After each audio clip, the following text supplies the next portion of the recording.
You're listening to The Art of Imperfect Adulting. I'm your host, Amy Stone. Here, I share stories from real people navigating the adventure that I call adulting. Are you ready? Me too. Let's do this. Hello, friends. In this episode, I'm going to introduce you to Penny Rose. Isn't that a cool name? I like it. I do. I think it is. Penny and I talk about how she and her husband several years ago made the choice to downsize from their life and their brick and mortar house and all the stuff they had and take their lives on the road in an RV. So this is a conversation that actually at this time has a lot of personal synchronicities for me. If you are a longtime member of the audience, either watching or listening, you may have picked up on the fact that the 5 episodes right before this one released were actually recorded while I myself was doing some traveling and on the road. And part of that was an experiment to see how and whether I can maintain and create and grow this channel and this show while being on the road and traveling. The answer, if you're curious to that, is still being figured out, but sort of, and there's a learning curve. This is actually my first interview back in my traditional, regular brick and mortar sticks and bricks production space. And so I had a lot of questions about Penny and the choices they made and how they made it work and how it has changed their life. So that is enough about me. Let's get to this conversation. Penny Rose, welcome to the Art of Imperfect Adulting. I'm happy you're here. Are you ready for a fun chat today? I am. I am so happy to be with you today, Amy, and I'm so excited to talk about this topic. And this is a great opportunity to share the crazy moves that we made in our life. I love it. I love it. So I begin every interview that I start asking people where they call home in the world. I love to ask people this question. Share with us where you are today. We are just outside of Orlando, Florida, and we call this our domicile. So we're here about half of the year. Very nice. So this people who are in this space of nomadic living will have picked up on that word domicile. We're going to come back to that in a second. But one more warm-up question before we dive into the topic of the day. This episode is going to go live right at the start of the year. And so I thought it would be fun to ask you whether or not you have any New Year's Day traditions that you are willing to share with us. Yeah, my husband and I have always had a Jeep Wrangler, and our New Year's Day tradition, barring any bad weather, is for us to ride around with the top down. Very nice. I love it. I love it. So New Year's, I love it. I love the whole Jeep culture. And there's the thing where people leave each other the ducks in the Jeeps. Mhm. And I don't know why I can be sort of prickly. I don't even have a Jeep. I have no dog in this fight, but I was in a parking lot recently and there was a Ford Bronco, which is also a very cute car, right? But this Bronco had all the ducks lined up in the dashboard. And I was like, no, no, wait a minute. That's not how this goes. This is a Jeep thing. You can't, let me tell you how not involved I was. It wasn't my car. There was no one in it. I wasn't involved in the situation. I still was emotionally involved in the social correctness of this ducking. Anyway, that's the kind of person I am. Not the topic of the day. What we're going to talk Love it. about, actually, what we're going to talk about today is a shift that you and your husband made where you got rid of a lot of your material stuff and you started living life in what we call a full-time RVing adventure. This is something that I think a lot of people have dreams of and hopes of. It's on the to-do list for a lot of people who are in the audience today. So I'm excited to talk about it. Let's start with this. How long ago did you guys make this change? We'll talk about a New Year's resolution or a New Year's habit. My husband and I slept in our RV the first night when we bought it. We slept on the lot of the RV dealership on December 31st of 2019. 2019. All right. So So we're going that on five is years. 5 years. All right. Very good. So you bought it and you slept in it. All right. So I have lots of questions. Let's dive in. My mind just went ding, ding, ding, ding, with all of the questions. How long did you guys dream of this or plan for this change before you like put it into action full time? It was about 2 years, and it was we were watching RV families on YouTube just thriving and living an amazing life. And we were somewhat stuck in our, in the RV space, we call it sticks and bricks, is where you live before you live in an RV. And we were having trouble in Florida. I don't know if there's any, if you're familiar with Florida and homeowners insurance, we were getting Yes. canceled every other year, and the insurance company was basically telling us what to do. And when we'd get the homeowners insurance resolved, then code enforcement would come around with some other idea.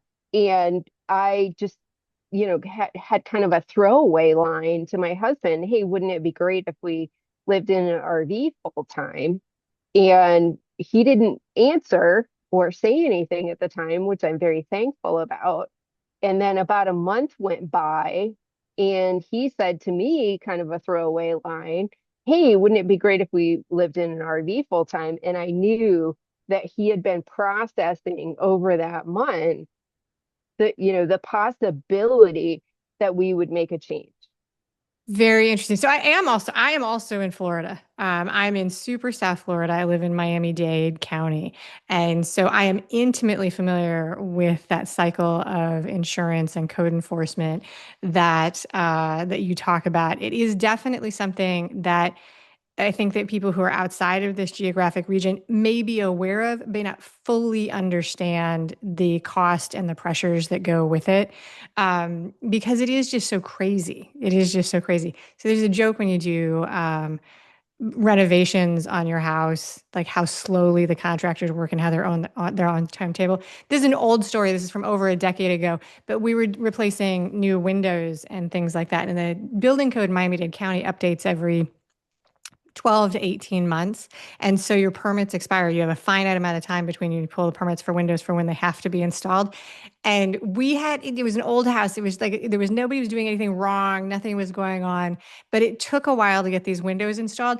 And then we hit a point where like every contractor that I'd ever talked to in my life was in my house all the time. And I was like, what is going on? And the GC was like, we have to finish this or get new code approval if we don't do this by this certain date. You've never seen people move so fast, which is hilarious because they're like, we will do anything to not have to meet the new building code. Like, cause we don't even know what it's going to say, you know? It's Right. just like, I mean, I'm not in construction, so it's not, but that is the thing. But yeah, it is a whole thing down here. And so this is then if you pulled the trigger 6 years ago, this is 8 years ago that you guys are bouncing this around. You've got the reality of the American dream and the nuts and bolts of upkeep on a house and living in a state that's in hurricane path that is in there. Tell me a little bit about, you said family. I am curious, like, what was the family like? Do you have kids with like school age kids that are in this package, or is it you and your husband? Who's involved in making this decision? So we were watching RV families, but families with 2 to 3 kids. We're just in it with our pets. Okay, So so all right, so yeah, so it's just adults and yeah, fur kids. yep, yep. All right, they're very good. Okay, so I have a couple questions about mindset before and planning, mindset and planning that I was thinking about that you might have gone through before you actually hit the road with this. The first is if you can go back to that time frame, like between 6 to 8 years ago, before you made the change, talk to me about the motivation. You mentioned insurance and getting out from underneath the sticks and bricks house that you lived in, but let's talk a little bit more about like what maybe were the motivations that were driving you guys in making this change. So the biggest one was finance. My husband and I are both personal finance nerds, and we knew that more than likely we would be able to free ourselves up to travel much more if we weren't weighted down with the house and we weren't weighted down with the responsibilities and having to be in one place. So it's kind of like the intersection of travel, being other places, living other places, basically is the way that we look at it. And the freedom, because we knew that when we sold our house, we would be debt free. Okay. All right. So you had some financial investment. I have a question, a very specific question about, because I didn't know before we talked whether or not you were an owner or a renter. What was the square footage, if you remember, of where you were living before you went into RV life? So that's the even funnier story. So we were in about 1640, Okay. 1,640 square feet. But my husband and I were older when we got married for the first time, and my husband had a 1,400 square foot house that was full of stuff, and I had the 1,640 square foot house that was full of stuff. And when we got married and combined, we had to get rid of stuff just to even combine. But the 1,600 square foot house was so full of stuff that if we couldn't even get to the thing that we wanted to use. We thankfully never got to the point where we went out and bought something just because we couldn't, like crawl back into the space. But we obviously weren't using our space for very much besides storing stuff that we couldn't even get to. Okay, very good. So 1,640 plus 1,000 square feet of other stuff was what you were doing. All right. So I want to, before we talk about the stuff, which is like actually getting rid of the stuff, I want to talk about the other things, the other ties that you had to your location that you needed to sort of resolve before hitting the road full time. So like ties to brick and mortar jobs. I don't know if you guys had that when Mhm, you were mhm, going. mhm. Like so office commitments, extended family members who were in the community clubs, gym memberships. What were some of the things that were also on that? Because we'll talk about the actual stuff, the furniture and things like that. But what were some of the other things that came up that were cutting ties to a physical location that you had to deal with before hitting the road or right after you hit the road? Things that came up. Yeah, yeah. The most significant thing that was a tie, that was much more easy to break because we had already moved out of we were already living the RV lifestyle. It was our physical location and jobs. My husband and I are both retired from the FBI, Okay. Wow, that's and cool. Okay. Don't get to talk to people who are retired FBI every day.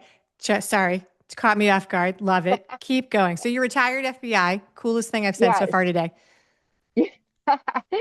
So when we initially moved into our RV, moving into your RV and still being able to go to work in the same city is something that is much, much easier to do in Florida than it is other states because we, uh, we just moved from one part of town to another part of town. And we were still able to, basically at that point, keep all of our ties.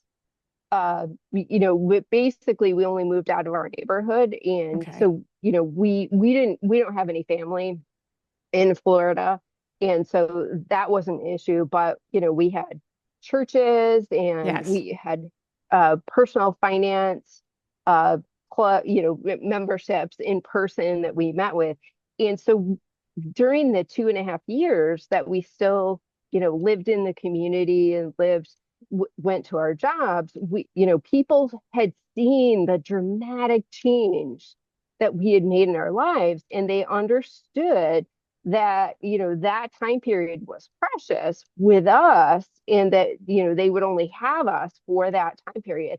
And so we spent basically that 2.5 years to say, hey, we're not going to be here, past this date. And my husband, when we initially moved into the RV, we were thinking that we would still be working even to this day. I wasn't scheduled to be able to retire until I think maybe like next August. Okay. So I'm on some free time here that we never anticipated. And then my husband wasn't scheduled to retire um, like for another year of January. So he wasn't going to be able to go until January of 27. And so the fact that we had already made the move into the RV meant that when my husband was offered early retirement for the FBI, meaning his pension started right away, and FBI employees, as most government employees do, we can retire with our full health insurance benefits for the rest of our lives. And as soon as, we were able to accept the offer because we were already debt free. And so he went 5 years early, and I went as soon as we knew it was, definite that he was going to get this early retirement that we wouldn't have been able to accept if we'd still lived in our house. Then we started looking for ways for me to leave my job. And I left my job just, almost 3 years early. Very cool. So you already mentioned that you were personal finance fans, Hmm. students, Hmm. aficionados. This was a big part of your. It Money wasn't. nerds. It wasn't your job though, because you were working unless you were accountants for the FBI, in which maybe it could be. I don't know. But and I also don't know where the line is, what you're allowed to ask people who used to work for the FBI. Like I say, I don't know if it's secret or not. So anyway, you can tell me if it is or not. But it sounds to me like a couple things are clear. One, you guys are very logistically oriented, and you make a plan and then you execute on the plan, which I gotta say. I find that a respectable skill from anybody who's affiliated with law enforcement. Just lines right up with the things that I think are good skills.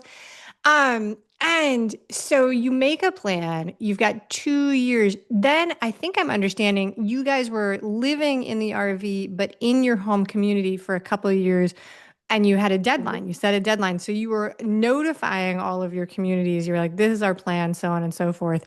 And it looks like that's what I understand. You're nodding along. Hmm. Yep, yep.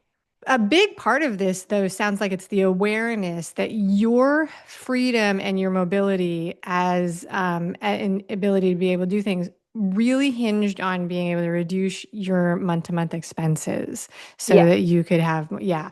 That's an interesting thing because I have not gone through retirement yet or any of these things, but I talk to people about this. I think it's something that surprises people, is the process of thinking about what do I want my life to cost in the future when I no longer have a salary. Hmm. And one of the things that you highlighted that I'll call out for the audience is that you're aware that you had what is an amazing perk, which is that you had health insurance that came transported from your job. And not everybody has that these days. They have to, go out and figure out how that's going to happen and when it switches. And I have not had to do that, but I think it's even more complicated than the home insurance market. It's my Hmm. understanding.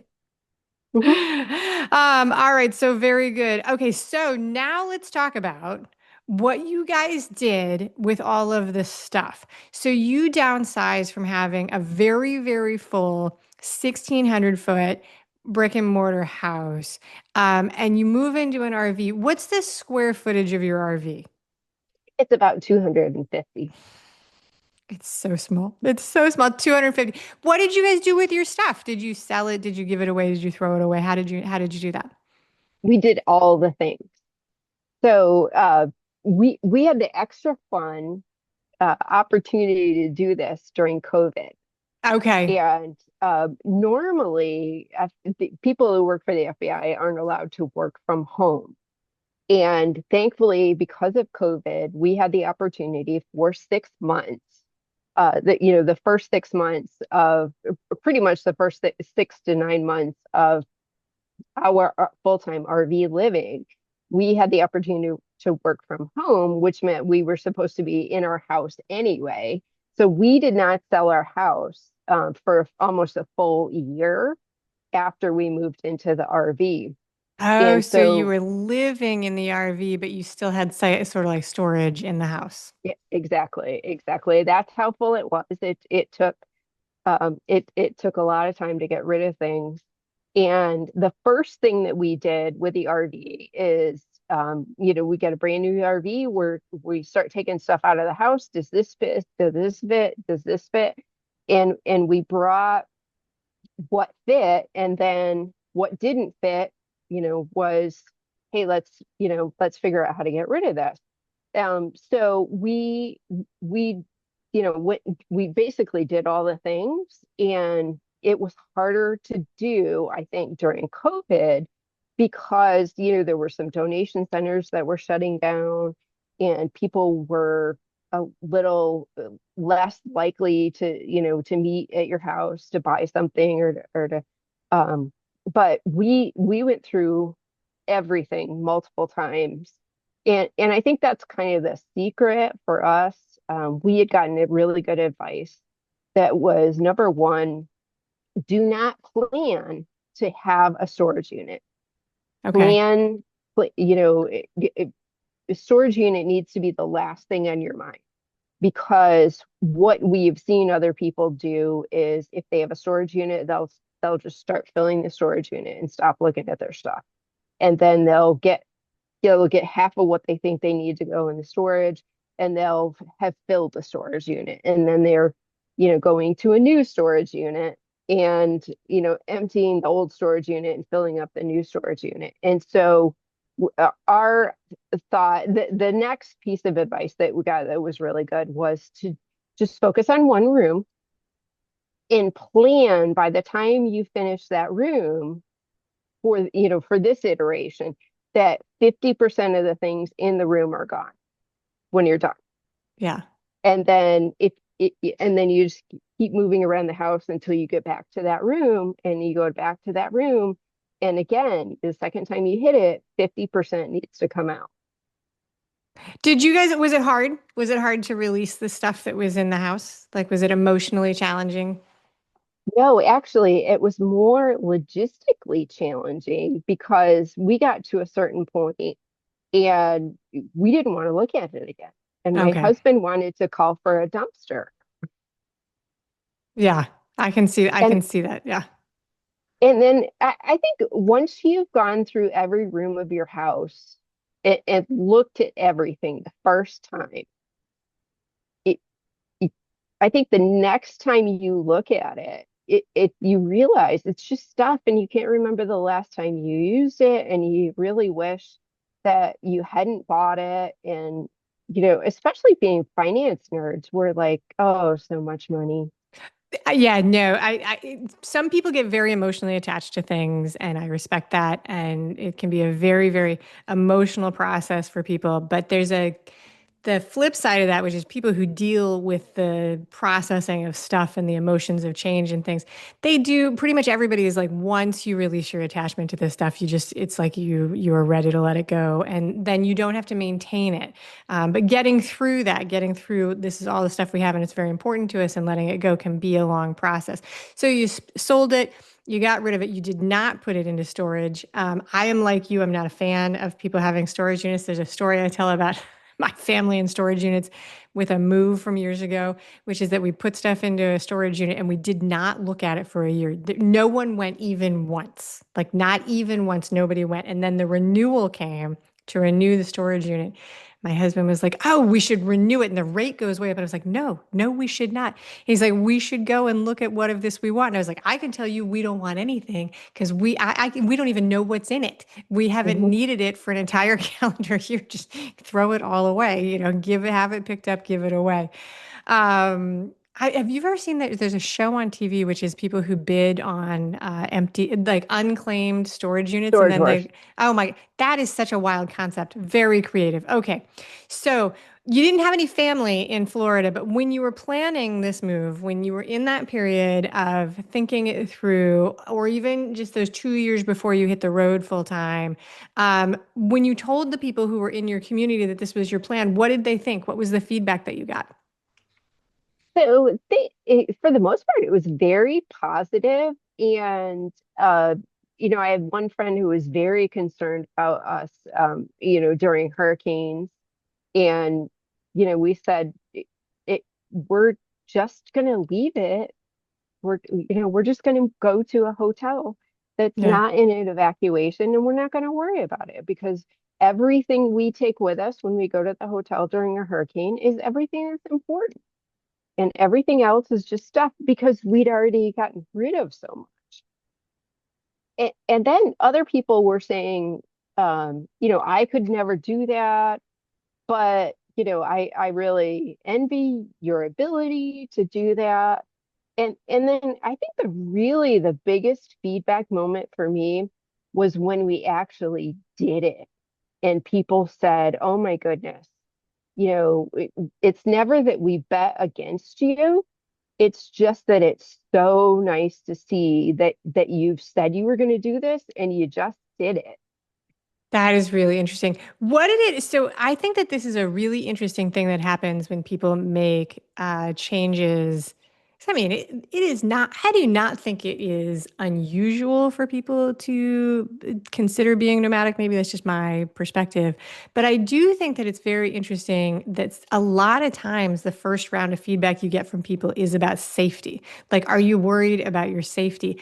And I think about that. I just think it's really interesting that that's the thing that comes to people's mind. How did it make you feel when people, voiced that concern for you? Like, what was the feeling when you got that feedback? The first thing I thought was, wow, this person really cares for me. And Yeah. they are, you know, they are, this person is not going through it. She knows I'm the one that's going through it. And her first thought is about my safety, and she really cares for me. And um, you know, as with it anything like this, it was a little frustrating to try to assure her that Right. that it was all going to be fine.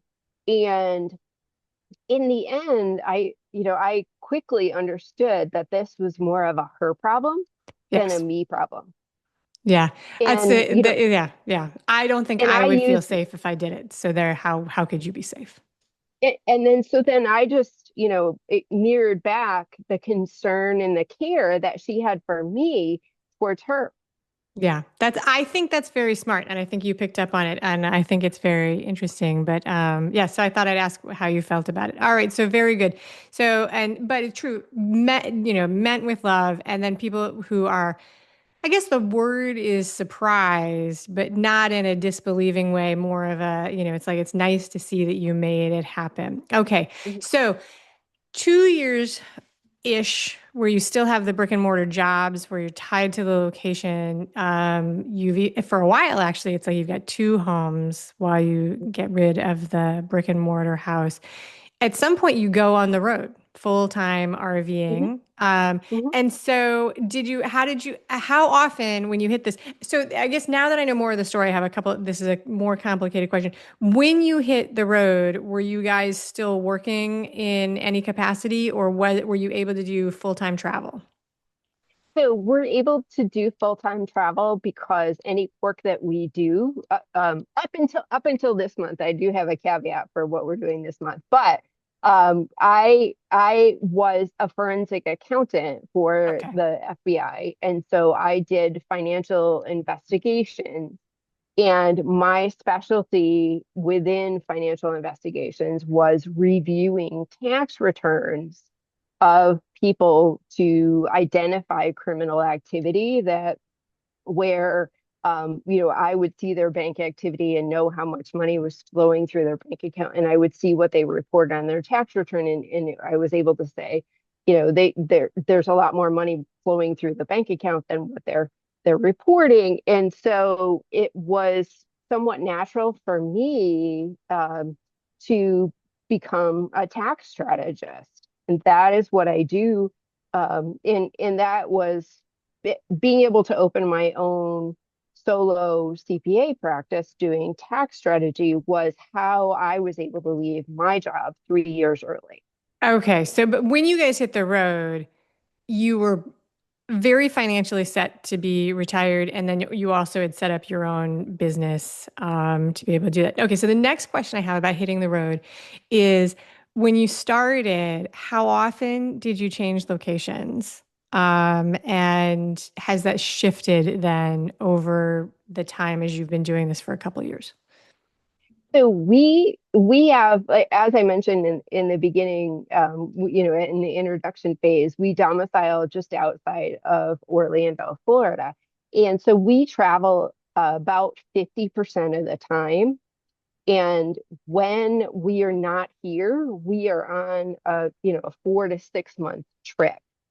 And then when we come back here, we are here until the next trip starts. And when we are traveling during that 4 to 6 month period, there are maybe 2 or 3 days where we move every day. And Okay. then there are times where we spend 1 to 2 weeks in basically the same place. And then a year ago now, my husband said, "Hey, let's go to Michigan on our next trip." And so we slowly traveled up to Michigan, made the most of our time in Michigan, and then slowly traveled back to Florida. And the best part that that I should have realized this, but I never did, is that my husband is the trip planner. That is his, I'm working on people's taxes and he's planning our trips. And I look at where we are staying, and then I reach out to all of my contacts and say, we are going to be in, say, Louisville, Kentucky, from this state to this state. Is there any way that, we can, my husband and I can meet up with you for you and your wife for dinner? And so we are spending time with people that we love that we would never get to see because we just happen to be driving through their city and spending a couple of weeks there. And we do the same thing with family. I look at the schedule and say, okay, while we're there, we're close enough to this family, let's make plans. And that is, it shouldn't have surprised me, and yet it did. It's been so sweet, the number of people that we see when we're out for that time period. That is amazing. Okay, so before we go into the next question, I want to touch on this word domiciling that you use, which I have heard. And Florida is not the only state where you can domicile, but for people who are in the audience who are listening and watching, who have like a vision of nomadic life in their future, funny things happen. There are things that you need an address for. There are Mhm, things that you need an address for. mhm. Explain a little bit about what domiciling means for people who are looking to travel. So it means you are essentially establishing your tax home Yeah. for IRS purposes. And that matters if you have a business, because when you are doing business outside of your domicile state, some of your expenses become a tax deduction. And so domicile is, it doesn't have to be your residence. Yeah. It can be where you claim your home. And in the RV space, the three states that are most popular and most accommodating are Florida, Texas, and South Dakota. And South Dakota is the place where you can go and set it up in 24 hours, right? yes, all you have to do is spend the night in a hotel. And they have that set up. I have not done this, but I somebody sent it to me and I looked at the website. This is my full expertise on this, looking at a website for 5 minutes. But they have set it up like a concierge service. You come, they book you in, they make your appointments. It's like they have turned it into an easy thing to do. Yes. Yeah, and that is part of what I do for work in tax strategy for people that are and primarily I get this from people that are in high tax states. Like, there's one on the West Coast, I won't name it. But people need to very carefully look at all of their attachments to that state, because that particular state is considered to be very sticky. Yeah, they've Meaning, passed through. If they find out that you're trying to, so yes. the state is California, and they will claw back taxes. Like so, like the example that I used to know, you used to be able to buy a car in Montana and avoid the tax on the car. But the very smart people in some of the Western states figured that out, and they're like, no, if you come back and we find out that you've got the car, we're going to retroactively charge you all these fees. And I am not an accountant, but my lifetime experience is that paying retroactive bills is much more expensive than actually just paying them the first time around. Mhm.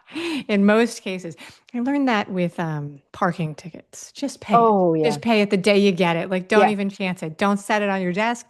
Don't put it where you think you'll remember it. Pay it right away. Don't deal with the fees. That is Yeah. so very good. So you were a forensic accountant. That is very, and that ties into your business, which we'll come back with in a second. One of the things that I want to touch on that you led into, Penny, is about this, how you maintain your sense of community while you're traveling, because I think that that's a thing that for a lot of people is connected to their brick and mortar location. It's often connected to their brick and mortar workforce. It's definitely a thing that's changing in modern times because we are so much more mobile. But talk about, and you figured that out. You figured out to reach out to the people who were your connections in these states. How do you maintain a sense of community and connection as you are traveling and doing all of these things? So, in two ways, two big ways is number one, I mentioned a couple of times, we're personal finance nerds. And I was a member of an online membership community for other people who are personal finance nerds.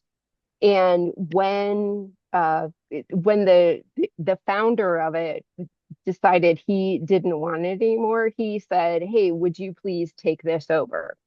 Okay. So And so I this is I like an have, online community. yes, Okay. specifically for people that go to a personal finance conference every year. And the second way that I do that is I'm a member of another online community called RV Queens.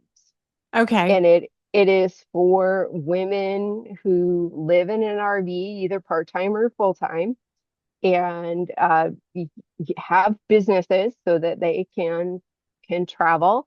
And it's specifically about those two communities are specifically about maintaining contact with your community. And once I meet someone, we met during an entreprenista event, and there's another entreprenista who lives in her ambulance full time. And we had a quick chat, and I said, "Oh, you might be interested in RV Queens." And she joined at that very moment. And so am not only maintaining contact, I'm growing the community as I meet more people. So that is like, okay, that is really good. So I remember that conversation, although I had not tied it together until you brought it up, because that is very good. One of the reasons, the question about how often you move is actually inspired. I traveled, I took a personal trip for most of the month of October. I wasn't in an RV. I was just in a rental car going from Airbnb to Airbnb.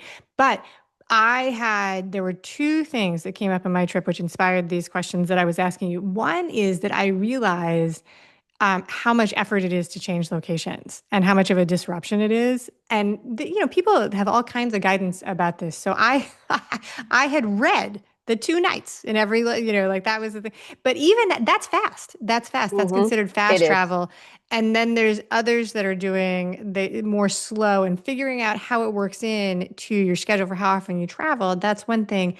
The second part of that is that for me, what came up, and I'll ask you about this, is when you are relocating and traveling, but also working, how do you create boundaries and separation so that both of those things can happen in the same time? Because I realized very quickly, I was like, oh, this is a place for me where I need a whole new set of boundaries. Like, are we traveling and touristing, or are we working, and how do these things go together? And that is such an amazing question, and there's a concept around it that people who don't do what we do haven't even ever tested it.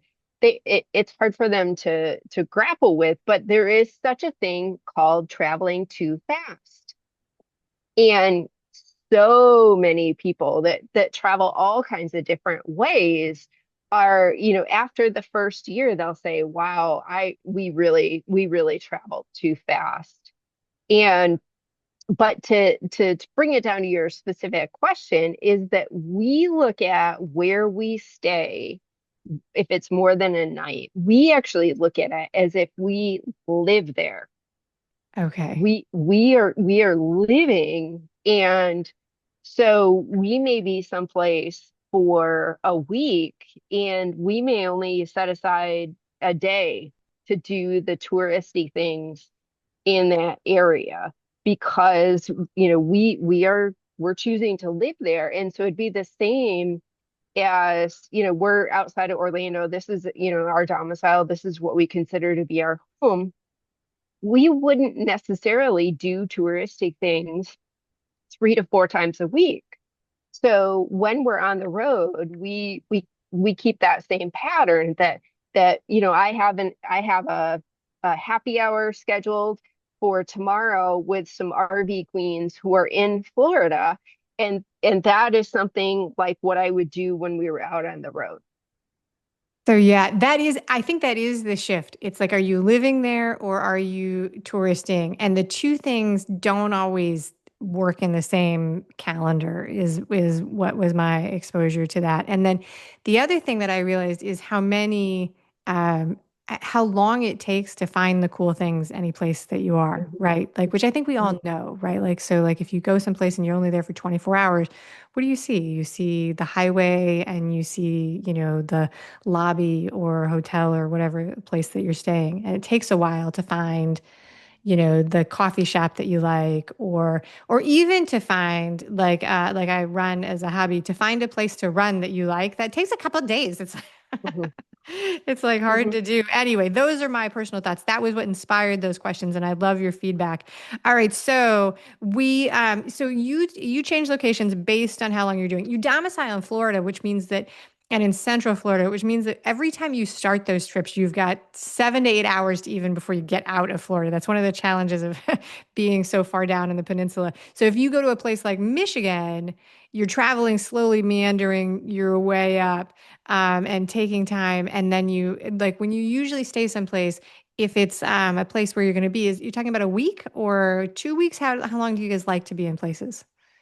So it's a week, either a week or 2 weeks. I mean, there will be a point, I think. Oh, and actually, I should take this back. Our very first trip, as once we were, cast off the tethers of our brick and mortar job, was to Arizona, and we spent 3 months in the same RV park in Arizona. So Okay. we have done longer stints, and you're exactly right. There are things that we learned about because we didn't have to rush to get it all in for this short period of time that we were there. But in the last 2 years, we haven't spent more than 2 weeks in one location. And but part of it, I mean, part of the fact that so we were, and I don't think I mentioned this. So we started out our full-time living. We were employees of the Jacksonville office of the FBI. And so we started out in Northeast Florida and then came to Central Florida. And so part of what we do on our way out of town is to go spend time in St. Augustine, Florida at the beach, or we'll go and so we look forward to being tourists inside the state of Florida. And Yes. there is, and we've over time developed RV park favorites that were like, there's one in, Alachua, Florida, in the middle of nowhere, basically, just outside of Gainesville. And they, through work, when we worked for the FBI, I needed to, have a place to eat. And, one of my favorite restaurants is in Alachua. And so we make sure that we stay, either start our trip or end our trip in Alachua. And, we go to that restaurant for dinner one night and breakfast the next morning. So we really make the most of, wherever we are when we're there. So, and I think that the way I would describe it, let's see if this resonates with you, and then we'll move on to the business and wrapping this up, is that you've created familiarity and community Mhm, and traditions as mhm. you travel. These are parts of the Yep. travel that are connections that you are taking with you. All right, so I love that. I absolutely okay. So we've touched base on this. You work, you have a company. The work you do is now very aligned with the lifestyle as a full-time RVer Mhm. that you do as a nomad. And that did that evolve then once you were on the road, or did you already know you were going to do that before you hit the road? I knew who I was going to work with when before we hit the road. I knew that I wanted to be able to give back to the YouTubers that we saw when we were still, stuck in, the American dream. I wanted to be able to give back to those folks and help them stay on the road.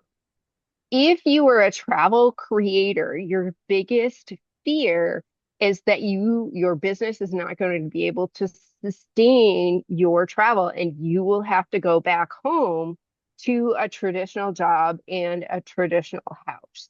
And so from the very beginning, I set my business up to help those type of people stay on the road as long as they choose to be on the road.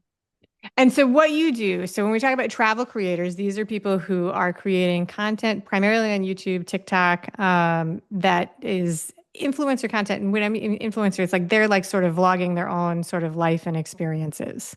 Yes, that's right. And so, very good. And so, you work as an accountant to help them with that. I think that's really interesting because I think there's two things about it. One is I think it's a very confusing part of like how people make money and how you declare it and what you're supposed to pay in different places. It's like this, it's sort of like, it's coming from out of, so not a lot of people are expertise on it. And two is I think that I'm going to make a global statement that includes me in this somewhat. A lot of times people who are in the creative space are not the people who should be handling their own accounting. Like Mhm, it's like really actually a space where you hear a lot of times people get surprised by it. And so mhm. I think that that's really interesting. All right. So I want to give you a chance to tell the people exactly about what you do and how they can connect and find you online. Awesome. Thank you so much. I primarily have been up until recently, I have been working it's similar to a traditional CPA, meaning that I offer, a monthly subscription and people have access to me all year long. I create a tax plan for them so that they're not paying a dime or a penny, as we say, more than they need to in taxes. They're able to keep more of their revenue. And then at the end of the year, in April or March, I file their tax return for them. So when a question comes up, they have access to me and I'll help them answer it and guide them. But I have recently, at the request of a nomadic influencer agency, Didn't I even know create. that was a thing. Nomadic influencer agency. Those are words. Yeah, That's very cool. Okay, sorry. I yep. interrupted you, Penny. No, Go on. no, I love it. So the founders of the agency know that most of the influencers who have signed up to be part of the campaigns that the agency sets up for them, they don't have their financial ducks in order. And it's just like what you mentioned, people that are creative and artistic are not maybe as detail oriented as they need to be. And so I am uh, by the time this episode airs, I will have a course that's available for people to purchase. And it's 5 modules long. It's specifically designed for people to get through it in a weekend. And it cuts through all of the bad tax advice that people are hearing on TikTok and says, here are the minimum things you need to do to set up your financial foundation so that, we can worry about whether you need to be an S corp a lot later. Let's just get you as a LLC at this point. Right. And so that is the I think on either end of the equation, basically this course is for people who are not necessarily ready to hire me for traditional CPA tax services, but they'll be in a lot better position to hire me later if they do all the things they need to do as early as possible. Basically, I look at it like you're creating a container and for the money to flow into. And once you've created it, the money will flow into the container. And then later you will want to figure out how to hold on to more of that money. And so I'm also launching a podcast Okay. where a micro podcast where I will talk about the feelings around why creators and influencers may not have done all the things that they know that they need to do, and to try to help people feel better that yes, it's normal for you to feel that way, but let's take a step anyway. So, and when you talk about that feeling, is that things like, oh, I don't like paying taxes? No, it's my business isn't big enough. I don't make Oh, enough okay. money. All right, very I good. don't need to worry about running my business through my personal checking account. Oh, well, okay. So, yes, anybody who's listening who's got a dream of being an influencer should leave right now and go log in and open a bank account. It's like that is rule number one. Open a business account and maybe once upon a time it used to be hard to do, but now it's not hard to do. Open the business account and learn the word commingle and don't do it. That's business advice from Amy. Learn what it is and don't do it. So that's it. All right. So penny in your pocket is the Yeah, name of the business, and you're launching a course and you're launching a micro podcast. All of that is super excited, and we will put all of the links to that in the show notes where everybody is watching and listening to the show. And this is where I encourage everybody who's in the audience to sign up for the email newsletter, which I call the Village. That's my community where I keep in touch with everybody. That is the easiest place to get all these links, you guys, because you don't have to open the app. You don't have to do anything. It just shows up in your email box and you can click on it. Penny, are you ready for my final three questions? absolutely. All right, let's do it. Let's do it. I realize that I just gave business advice and accounting advice, and I'm not qualified to do any of those things. But I think that it's a pretty safe thing when I tell people open a bank account and don't mingle Yes, it personal is. funds. Okay, there we go. It All right, is so that, 100%. there we go. Now that I shouldn't be giving advice, but I give that advice, and hopefully I don't get in trouble. All right, we talked about you downsizing into the smaller space, and I'm going to make a guess that because it is so small, everything that you have serves a purpose. In your RV kitchen. What is a tool or a gadget or a device that makes your life easier or better? So I'll talk about my new favorite gadget, which is an RV dishwasher. What? I, yes, it Oh my God. is amazing.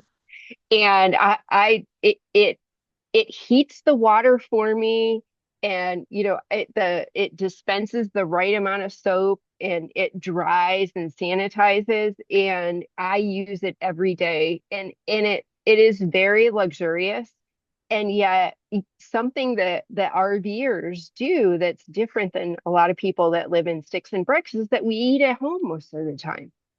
Okay. All right. So is it installed or is it like something that's in a cabinet, you pull it out and turn it on?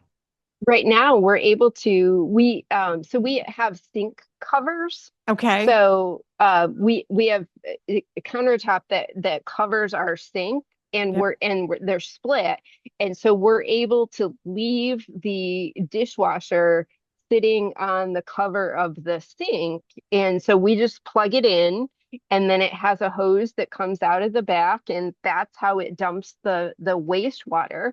Yeah. And then I just use the sink when we're with the water that you would normally lose when you're warming up the hot water for the shower. I just capture that and I fill up the dishwasher every day with that water.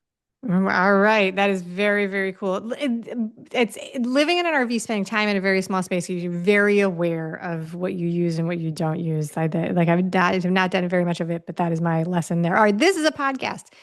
You're launching a micro podcast. If you listen to other podcasts, what is another show that you listen to that you would recommend to people who are in the audience? Like give us a suggestion of something else we should listen to. So my favorite podcast to suggest to people is Ramit Sethi's. I think it's Money for Couples is the Okay. newest iteration of it. And there's so much to be learned about personal finance from Ramit's conscious spending plan, which he talks about in almost every episode. All right. Very cool. That is a great recommendation. All right. So, because you travel with your home, I'm not sure if this is a good question or not. We're going to find out. It came up. In every show, I ask a question that turns out to maybe not be such a great question. Sometimes it works, sometimes it doesn't. What is something that you take with you when you travel that is makes where you are feel homey or like home? Oh my goodness, I love this question. My grandmother, who has been gone for 40 years, made me a quilt.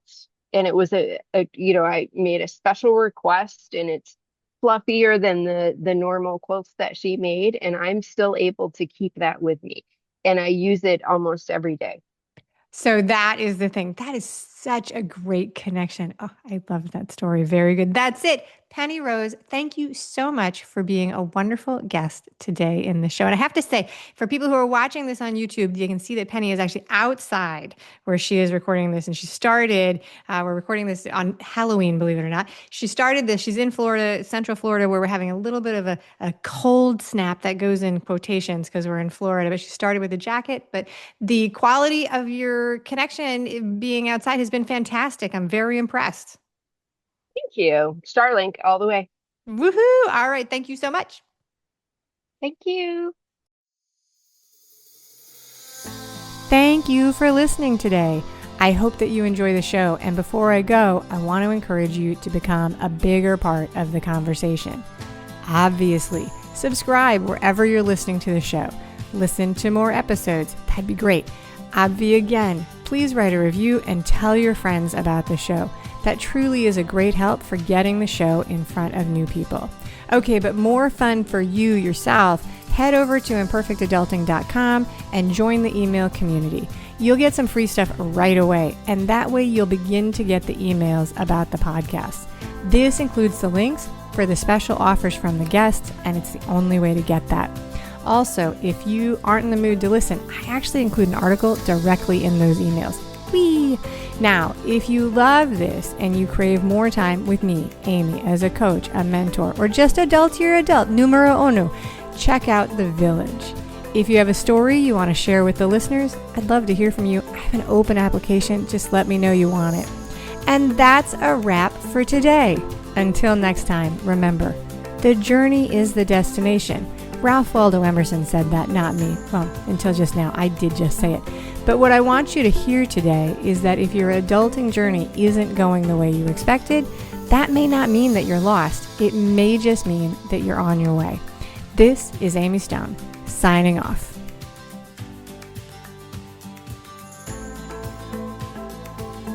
The Imperfect Adulting podcast is created and produced by Amy Stone and Amy Says So.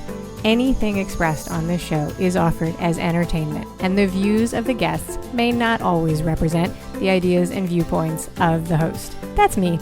Amy does not intend or hold herself out to provide professional advice or recommendations of any kind.